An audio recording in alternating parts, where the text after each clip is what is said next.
in progress. 여러분, 안녕하십니까? 반갑습니다. 오늘은 요한계시록에 나오는 마지막 때에 있을 종교 핍박에 대해서 살펴보도록 하겠습니다.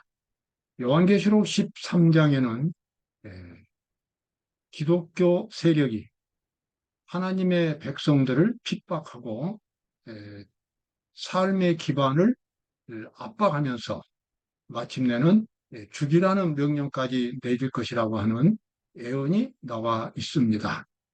이 세상이 점점 더 살기 어려워지고, 그리고 사방군대에서 이제는 환경 오염과 자연 고갈 때문에 이 세상이 점점 이제 난리로 가득 차게 될 때에 수많은 이 전쟁들이 일어나게 되고, 그래서 종교 핍박이 필연적으로 일어나게 될 것이라고 하는 그와 같은 예언입니다.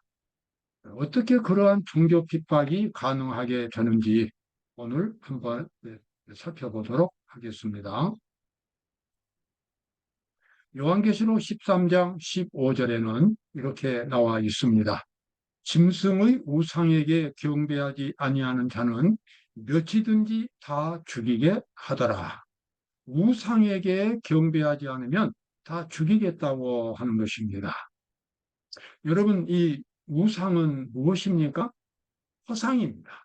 사람이 만들고 사람이 경배하는 것이 우상입니다. 따라서 우상은 돌이나 나무로 만든 우상도 있지만 사람의 사상일 수도 있고 종교 단체일 수도 있습니다. 우상이 나쁜 이유는 그 속에 진정한 속죄가 없기 때문에 가짜인 것입니다. 인간이 구원을 받지 못하는, 영생을 얻지 못하는 가장 근본적인 문제는 죄의 문제입니다. 따라서 어떤 종교든지, 심지어 하나님을 믿는, 그래서 그 간판이 하나님의 종교라 할지라도 실제로 그 사람의 죄의 문제를 해결해 주지 못하는 기독교는, 하나님의 종교는 우상인 것입니다. 인간의 가장 근본적인 문제가 죄의 문제이기 때문에 그렇습니다. 그런데 이 마지막 때에 이런 우상들이 세워지고 수많은 그리스도인들이 거기에 빠지게 될 것이라고 하는 것입니다. 이와 같은 가짜 기독교의 실체를 알고 그러한 종교를 거부하는 사람들을 다 죽이라고 하는 종교 핍박이 마지막 때에 일어나게 될 것입니다. 오늘 많은 시간이 필요되는 이 과목이지만 아주 간단하게 그렇게 준비하면서 오늘 우리가 무엇을 준비할지를 오늘 간단하게 살펴보도록 하겠습니다. 자, 13장 1절에 보면 마지막 때에 온 세상을 지배하게 될 아주 중심적인 종교 세력이 등장합니다. 내가 보니 바다에서 한 짐승이 나오는데, 여러분, 이 바다는 성경 애언상 계시에서 수많은 사람들을 가리킵니다. 그리고 짐승은 정치 세력을 가리킵니다. 바다에서 짐승이 올라온다고 하는 것은 수많은 세상 사람들을 장악해서 정치적인 권력을 행사하게 되는 어떤 세력이 등장하게 될 것을 말합니다. 그런데 이 짐승이 머리에는 뿔이 10개요, 머리가 7입니다. 여기 나와 있는 말씀도 잠깐 보면 머리가 7인 것은 다니엘서에 나와 있는 사자, 고음, 표범, 열뿔 짐승이 바로 네 짐승이 나오는데, 그 짐승의 뿔을 전부 합쳐보면 10개가 되고 머리가 7개가 됩니다. 그래서 요한계시록 13장에 나오는 이 짐승은 다니엘서 7장에 나오는 그 짐승이 지금 그대로, 그 정신이 그대로 마지막 때에 다시 등장하는 것을 의미하겠습니다. 그래서 이 머리는 사자고, 발은 곰이고, 몸은 표범이고, 그 다음에 머리에 10뿔이 있는 것은 로마 제국을 가리킵니다. 이와 같은 모든 정신들이 다 합쳐져서 마지막 때는 거대한 종교 세력이 되겠습니다. 좀 더 구체적으로 말씀드리면 그러한 모든 종교를, 모든 과거의 국가들의 정신을 받아들이고 그것을 기독교와 혼합해서 기독교를 변질시킨 바로 천주교회가 되겠습니다. 제가 늘 천주교회를 말할 때에 저는 마음에 큰 부담을 느낍니다. 왜냐하면 제가 천주교회를 다녔었고, 그리고 저의 친척들 중에서 천주교인들이 많이 있습니다. 그리고 천주교 안에는 정말 성실하게 믿음을 지키는 훌륭한 사람들이 있고, 오늘날도 우리 한국에서 특별히 천주교회는 가난한 자 편에 서고, 그리고 외롭고 힘든 사람들에게 손과 발이 되어주는 놀라운 일들을 합니다. 그러나 이 어떤 종교 단체에 대한 평가는 겉으로 나타난 부분으로만 판단할 수 없습니다. 지난 중세 동안 1000년이 넘는 동안 천주교회가 어떤 일을 해왔는지 역사적으로도 함께 판단해야 할 것이고, 앞으로 성경 예언에 근거해서 천주교회가 어떤 일을 할 것인지도 우리가 파악을 해야 합니다. 그리고 천주교회 교리가 어떻게 성경의 기본적인 진리를 파괴했는지도 우리가 알아야 됩니다. 종합적으로 판단을 해야 되겠습니다. 여기 나와 있는 짐승, 바다에서 한 짐승이 나오는데 뿔이 열이요 머리가 일곱이라. 그 뿔에는 열 면류관이 있고 그 머리들에는 참남된 이름들이 있더라. 이것은 과거에 천주교회가 저질렀던 반기독교적 만행에 대한 그러한 표현이 되겠습니다. 여기 방금 나온 성경절을 이렇게 그림으로 그린 이미지가 있습니다. 이것은 천주교회를 가리키게 했습니다. 그 다음에 마지막 때에 하나님의 백성들을 핍박하게 될 또 하나의 거대한 세력이 등장합니다. 천주교 이외에요. 13장 11절에 보면은 이렇게 나옵니다. 또 내가 봄에 또 다른 짐승이 땅에서 올라오니 새끼양같이 두 뿔이 있고 용처럼 말하더라. 자, 첫 번째 나온 짐승은 맹수처럼 생겼는데 두 번째 나온 짐승은 새끼양처럼 생겼습니다. 그리고 첫 번째 짐승은 바다에서 올라오는데 두 번째 짐승은 땅에서 올라옵니다. 그리고 땅에서 올라온 짐승은 새끼양처럼 생겼는데도 용처럼 말합니다. 용은 요한계시록에서 사탄을 상징하고 있습니다. 자, 땅에서 올라오는 이 새끼양같이 생긴 짐승, 그리고 용처럼 말하는 짐승, 이러한 정치 세력은 어떤 국가를 의미하겠습니까? 여러분 역사적으로 이 예언을 깊이 살펴본다면, 연구해 본다면 이 두 번째 하나님이 보여주신 이 짐승은 바로 미합중국을 가리키게 했습니다. 미합중국은 우리가 잘 아는 대로 18세기에 18세기에 17세기입니다. 17세기에 영국의 청교도들이 가서 기독교 국가로 세운 나라입니다. 그들은 하나님과 언약을 맺고 기독교 국가를 신대륙에 건설하겠다고 했고, 그래서 이 미국을 기독교 국가로 만든 국가입니다. 여러분, 지금도 미국 대통령이 취임할 때에 성경을 손을 성경에 얹고 서약하는 장면을 보실 것입니다. 바로 그것은 미국의 오랜 전통이고 미국의 국가 건국 정신이 바로 이 기독교라는 사실을 우리에게 말해주고 있습니다. 그러나 불행하게도 미국이 처음에 기독교 정신을 버리고 나중에는 종교 핍박을 하게 될 것이라고 말합니다. 어떻게 그런 일이 가능할까요? 여러분, 거기에는 정말 이 보통 사람으로서는 알 수 없는 아주 깊은 종교적인 비밀이 있습니다.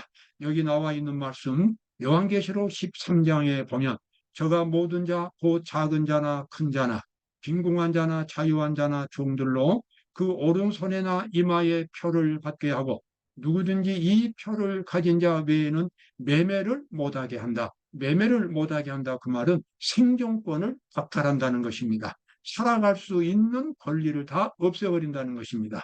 그와 같은 이 종교 핍박을 앞으로 하게 될 것이다. 누가 한다는 것입니까? 두 번째 짐승, 미국이 한다는 것입니다. 근데 정확하게 말하면 미국 행정부가 한다기보다는 미국 안에 있는 개신교들이 그렇게 하는 것입니다. 그리고 이와 같은 여기 나와 있는 짐승의 표는 첫 번째 짐승인 천주교회의 권위의 상징인 일요일을 의미하고 있습니다. 천주교회는 지금도 세상 사람들, 모든 기독교 단체들을 향해서 큰 소리로 말합니다. 천주교회가 성경보다 더 높은 권위를 가지고 있다는 것입니다. 그리고 교황은 진리와 종교에 대해서 잘못할 수 없는 권리를 가지고 있다고 주장합니다. 그 증거가 무엇이냐? 바로 그것은 성경에 없는 진리, 천주교회가 만든 진리, 십계명 가운데 나와 있는 네 번째 계명, 안식일 계명을 천주교회의 회의를 통해서 일요일로 바꿨다고 주장하고, 그 일요일을 하나님의 계명이 아니라 천주교의 계명인 일요일을 일반 개신교 신자들이 그날에 예배를 드리고 그날을 지킨다고 하는 것은 그들이 천주교회의 권위에 순종하는 것이라고 그렇게 말합니다. 그러면서 성경 어디를 봐도 일요일을 거룩하게 지키라고 하는 성경들이 있는가라고 도전합니다. 일요일은 천주교회의 권위의 상징물입니다. 그러므로 마지막 때에, 과거에는 개신교가 나오면서 무서운 핍박을 당했지만 이제 마지막 때가 되면 천주교회와 개신교회는 그들의 의식 가장 밑바닥에 하나님의 율법에 근거하지 않는 인간의 율법에 근거한 종교를 그들이 가지고 있다고 하는 공통 분모를 가지고 있습니다. 그래서 그들은 연대 의식을 갖습니다. 그리고 그들의 연대 의식이 잘못되었다는 것을 지적해주는 사람들이 있습니다. 그 사람들이 누굽니까? 제7일 안식일을 거룩하게 지키는 사람들입니다. 그 사람들을 이제 핍박하게 되는 것입니다. 왜 핍박하게 됩니까? 바로 그들의 잘못, 그들의 본색을 들추어내는 사람들이기 때문에 그렇습니다. 그래서 제7일 안식일을 거룩하게 지키는 마지막 때의 이 하나님의 백성들을 천주교회와 개신교회가 합동해서 핍박을 하게 됩니다. 그리고 여기 나와 있는 표는 일요일을 의미하는 것이고, 그 다음에 여기 나와 있는 우상은 바로 일요일 개신교의 단체가 되겠습니다. 제가 이렇게 말씀드리면 논리가 비약한다고 생각할지 모르지만 여러분 기억하십시오. 이 기독교 내에 있는 역사는 매우 심오하고 사단이 만들어낸 이 교활한 이 기만은 매우 철저하고 치밀해서 일반 기독교 신자들도 다 파악할 수가 매우 어렵게 되어 있습니다. 다시 말씀드리자면 우상이라고 하는 것은 속죄, 죄의 문제를 해결해 주지 못하는 종교가 우상 종교입니다. 그런데 천주교회와 개신교회가 공통점을 갖고 있는데 그것은 바로 율법이 폐지됐다는 것입니다. 율법을 지키지 않아도 구원받을 수 있다는 것입니다. 천주교회는 율법을 폐지했고 개신교회는 율법 없는 믿음으로 구원을 받는다고 가르칩니다. 그래서 그들에게는 공통적인 것이 있습니다. 여러분, 율법이 폐지됐다고 하는 그 같은 사상 속에서 진정으로 속죄는 경험되지 않습니다. 왜냐 그러면 하나님의 율법이 없기 때문에 회개할 수가 없고, 회개를 못한다는 것은 자기가 죄인인 것을 깨닫지 못한다는 것입니다. 그저 믿음으로만 구원받는다고 하는 술 취한 사람처럼 바벨론의 포도주처럼 취해가지고 신앙생활을 계속하고 있습니다. 바로 그것이 마지막 때의 바벨론의 음행의 포도주입니다.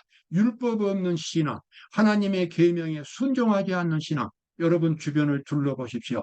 얼마나 많은 개신교 신자들이 세상 사람들과 똑같이 법을 지키지 않는지, 원칙이 없는지, 그저 믿음만을 강조하고 교회 다니면서 자기들은 참 교회, 하나님의 백성이라고 자부하는 이 모순된 모습들을 여러분들은 얼마나 많이 보고 있습니까?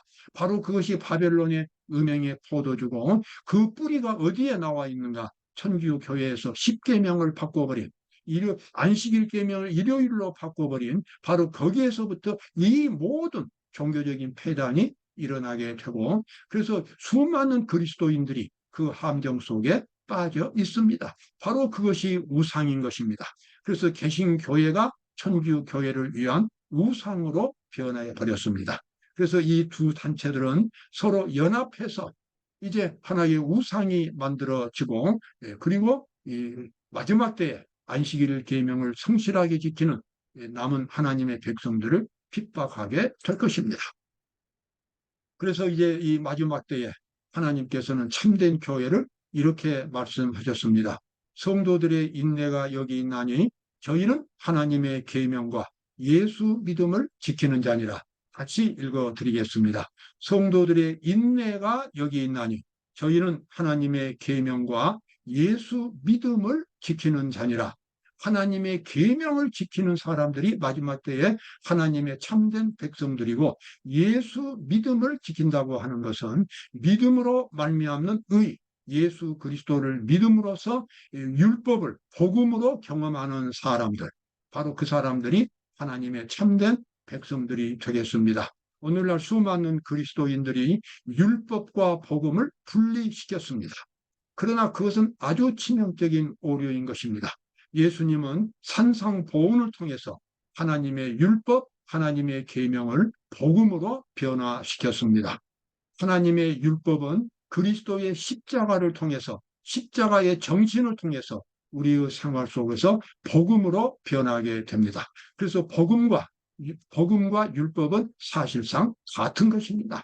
마지막 때 하나님의 참된 백성들은 그리스도의 십자가를 통해서 하나님의 율법을 하나님의 복음으로 경험하게 되고, 그것을 성실하게 지키는 사람들이 되겠습니다. 좀 더 말씀드리면, 예수님은 살인하지 말라는 말씀을 이렇게 복음적으로 해석했습니다. 살인하지 말라는 말을 너희가 들었으나 나는 너희에게 이르노니, 형제에 대해서 미워하고 증오하고 그리고 멸시하는 자는 다 살인죄에 해당된다라고 산상보훈 마태복음 5장에서 가르쳐 주셨습니다. 그리고 내 원수를 내 형제처럼 사랑하라는 말씀으로 또 가르쳐 주셨습니다. 살인하지 말라는 계명은 내 이웃을 내 몸처럼 사랑하라고 하는 그와 같은 계명으로 연결이 되고, 그래서 살인하지 말라고 하는 그 계명은, 바로 계명은 복음으로 변화되어서 우리로 하여금 놀라운 하나님의 백성으로 만들어주는 그러한 능력이 있겠습니다. 그래서 마지막 때에 하나님의 참된 백성들은 하나님의 계명과 예수 믿음을 지키는 사람들이 됩니다. 자, 대쟁투는 최초부터 하나님의 율법에 관한 것이었다. 구조와 선지자 69쪽입니다. 여러분, 우리가 기억해야 하겠습니다. 성경에서 말하는 의인은 그리스도의 형상이고, 그리스도의 형상이 우리에게 주어진 그 계명이 바로 하나님의 율법입니다. 그래서 우리는 율법을 통해서 하나님을 보게 되고 그리스도의 모습을 보게 됩니다. 율법에 순종한다는 것은 그리스도의 정신에 내가 온전히 순종하는 것을 의미하겠습니다. 그런데 사탄은 하늘에서부터 어떻게 반역을 일으켰는가? 율법은 순종할 수 없다라는 그 같은 정신으로 반역을 일으켰습니다. 이것이 최초의 반역이었습니다. 하늘에서부터 시작된 이 율법에 대한 전쟁은 지금까지도 계속되었고, 중세시대의 천주교회를 통해서 광범위하게 모든 기독교 신자들을 지배하게 되었고, 마지막 때 오늘에 와서도 정말 무수한 그리스도인들이 사탄의 그 유혹에 빠져서 율법이 없는 믿음, 순종이 없는 믿음, 회개가 없는 믿음, 그래서 감상적인 믿음, 하나님을 믿기만 하면 천당 간다고 하는 정말 이상한 그러한 믿음을 강조하면서 오늘날 수많은 그리스도인들이 이 사탄의 함정 속에서 방황하고 있습니다. 대쟁투는 최초부터 하나님의 율법에 관한 것이었다. 여러분 기억하십시오. 하나님의 율법에 순종하지 않는 사람이 천국에 들어갈 수가 없다는 것입니다. 대한민국의 법을 지키지 않는 외국인이 대한민국의 국적을 얻을 수 없듯이 천국의 국적도 천국의 율법, 하나님의 십계명에 나타난 그 고귀한 정신에 순종하지 않으면 천국 백성이 될 수가 없는 것입니다. 얼마나 많은 사람들이 이 하나님의 이 가르침, 율법에 대한 가르침을 반대해서 가르치는지 모릅니다. 예수님은 산상보훈에서 말씀하시기를 내가 율법이나 선지자나 폐하러 온 줄로 생각지 말라. 폐하러 온 것이 아니요 완전케 하려 함이로다. 내 오른 눈이 죄를 범하거든 찍어버리라. 한 눈 가지고 영생에 들어가는 것이 두 눈 가지고 지옥불에 들어가는 것보다 나으니라. 내 오른손이 죄를 범하거든 찍어버리라. 두 손 가지고 지옥에 들어가는 것보다 손 하나 가지고 영생에 들어가는 것이 나으니라. 여러분 그 말씀은 궁극적으로 무슨 뜻입니까? 목숨 걸고 하나님의 율법에 순종하라는 것입니다. 그럼에도 오늘날 얼마나 많은 이 지도자들이, 얼마나 많은 기독교 신자들이 율법 없이, 율법은 지킬 수 없는 것이고 믿음으로만 구원받는다고 강조하고 있는지 모릅니다. 그 교훈이 어디서 왔는지 여러분 이와 같은 내용에서 엿볼 수가 있을 것입니다. 아래에서 온 세력이 사람들을 이끌어 하늘을 대적하여 싸우게 한다. 인간은 하나님의 율법을 폐하기 위하여 사탄의 세력과 연합했다. 교회증언 9권 43쪽에 나와 있는 말씀입니다. 그리스도의 복음은 율법이 품성 가운데 예정된 것이다. 율법에 대항하기 위하여 행하여진 모든 기만술, 꾸며진 모든 오류들은 결과적으로 영원한 패배를 당할 것이다. 하나님의 심판을 통해서 하나님의 율법을 함부로 취급했던 사람들에게 하나님께서는 멸망을 선고하실 것입니다. 왜냐하면 그런 범법자들을 하늘에 데려오실 수가 없기 때문에 그렇습니다. 여러분 오늘도 하나님 앞에서 하나님 속에 하나님의 율법 속에서 보여지는 그리스도의 모습, 그리스도의 형상을 바라보고 자기 자신을 우리 자신을 하나님의 모습과 일치시키는 것 같은 깊은 회개를 경험하게 되시기를 바랍니다. 그리고 끊임없이 그리스도의 모습으로 변화되어 가시기 바랍니다. 물론 우리는 완전하게 하나님의 율법에 순종할 수 없습니다. 그러나 하나님께서는 우리가 완전하게 순종하고자 하는 믿음을 가지고 생활한다면 그 믿음을 의로 여기셔서 우리를 완전하게 순종한 사람으로 여겨 주시는 것입니다. 중요한 것은 율법을 처음부터 지킬 수 없다라고 외면하는 것이 아니라 내가 끝까지 그리스도의 정신으로 율법을 지키겠다고 결심할 때에 그리고 그렇게 생활할 때에 우리는 율법을 지키는 사람으로 간주가 된다는 것입니다. 그래서 우리는 영원한 하늘에 들어갈 수가 있겠습니다. 오늘도 기쁨과 감사가 넘치는 하루가 되시기를 바랍니다. 감사합니다.